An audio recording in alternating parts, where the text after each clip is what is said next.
Hi, I'm Jace, and this is Wine Chat, and we're here today with Bill Samuels Jr., President of Maker's Mark. And it's nice to have you here, Bill, first off. Well, thanks. And Bill's going to tell us a little bit more about Maker's Mark. We may cover some other whiskey topics in general, but let's start with this in brief, because it's a short show.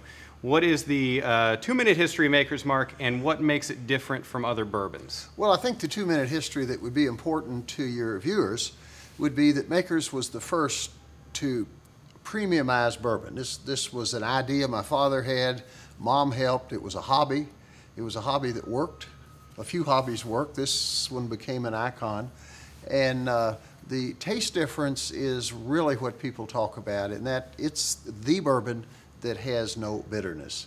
It's the bourbon that finishes right to the front of the palate and is gone.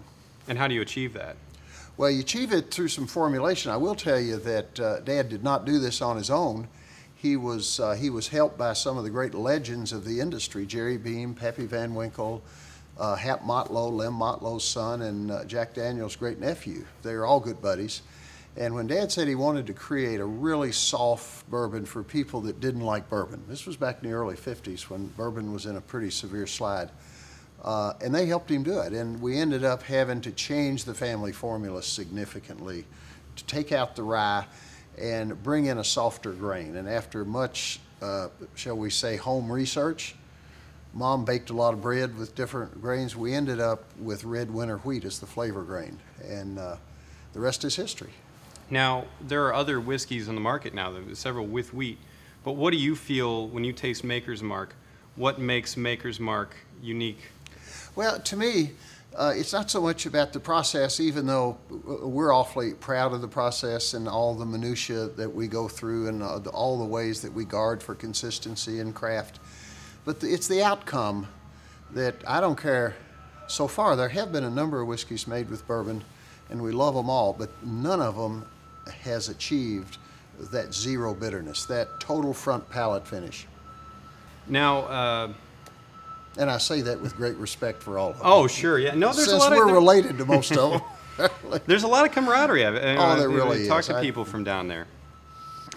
So let me ask you this. The subject, we were talking earlier, the subject came up of single barrel whiskeys, and you're not a fan. Tell us why. Well, it's not a fan. It's not for you though. But well, it's what we strive for is consistency, and consistency is hard enough because we're basically in the agriculture business, and to be able to achieve consistency requires the mingling of different barrels. We mingle them from 7 years down to 5 years, 9 months. That's the youngest, and it's all about consistency. If God gave us a little more consistent weather, and we do get St. Louis weather, yeah, not very consistent for those out of town. And so everybody knows this, but no, we work hard to ensure that the next bottle is like the last bottle. So there's really just one Maker's Mark product that rolls off the line, is what you're saying. There's one Maker's Mark product. There's only one source of supply, which is the big difference from other distilleries, which are able to share whiskeys back and forth, because the taste profile is so different that we've really we only have one source of supply, and we have to forecast 6.5, 7 years ahead, which means we don't get it right all the time, which might explain why sometimes we're out and all this. So sometimes supply can be an issue with obviously pretty huge demand for the product. Well, it is. Over the last 27 years before the recession hit, we had double-digit growth each year, and it was almost impossible to forecast, not much, because we were able to manage it down to 11, 12% so that we are able to control the quality of what we do. Growth much faster than that would have put a strain on our ability to do that. The last year with the recession, it did kind of wind down to about 8 or 9%, which makes it easier on the people at the distillery. Their job is consistency and controlling quality. Now, if we're talking supply, and I'm always kind of, I like to know where outside the U.S. is Maker's Mark popular? Where would we be surprised to find that it's popular? Well, there's a fair amount of bootlegging because All through the 90s and the first 5 or 6 years through this century, we were on allocation, and one of the ways we tried to deal with allocation was to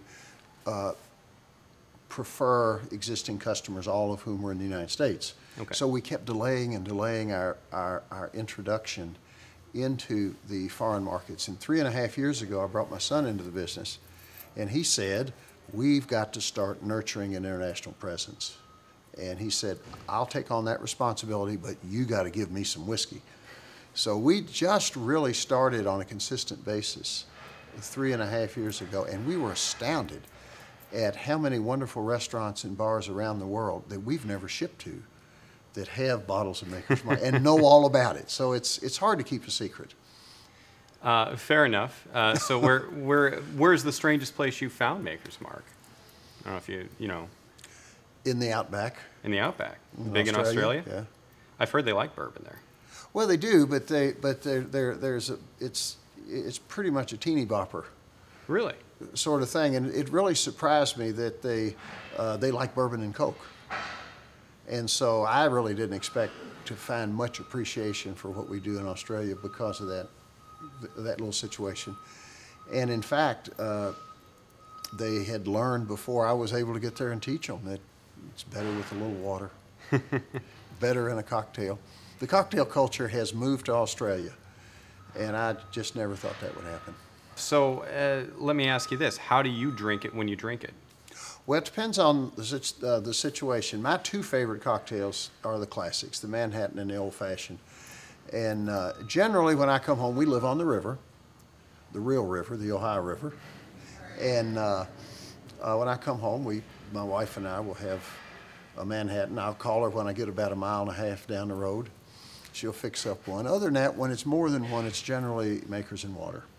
So tell us how you make your Old Fashioned, because there's a million ways to skin that My cat. wife makes the Old Fashions because I don't like to deal with all the fruit. But the secrets for us is we don't like soda water, so we use regular water as what tops it up.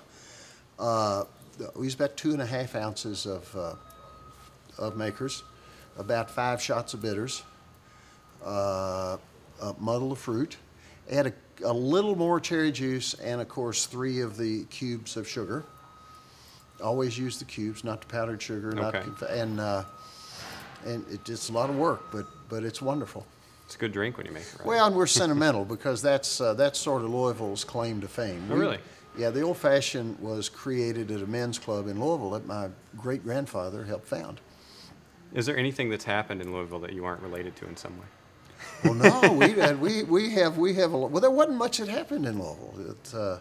Most of it happened out at the distilleries. Okay. Did you know that the Civil War actually ended at a distillery? Was at my great-great-grandfather's distillery. I didn't know that. Was that over a drink? No, they didn't drink. These were all Missouri boys that were part of Quantrill's guerrilla army. Quantrill had been shot in the back, and they came to our distillery. We were able to get the captain from Louisville that was occupying Louisville to come down and gave them each pardons under the condition they'd go home. And this was Jim Younger, Cole Younger, Jesse James, Frank James, and Alan Palmer, who was Jesse's brother-in-law. And so they came back to Missouri, organized, and started robbing banks. So that worked well. It worked well for a while. It wasn't sustainable. All right. Well, I think we've got to wrap this up here, but I guess because bourbon is maybe, I don't know if making a comeback is the right word, but I think, as you've said, it wasn't a premium brand for a lot of time. Now it is. What's something you would like people to know about bourbon that maybe they don't already? There's no question that the connoisseurship dimension of bourbon is expanding rapidly, and it's expanding all over the world. All right. Well, that's exciting. Thank you. Well, I hope you continue to be well placed, and I hope you continue making great bourbon. Until next time, I'm Jason. This has been Wine Chat. Salute.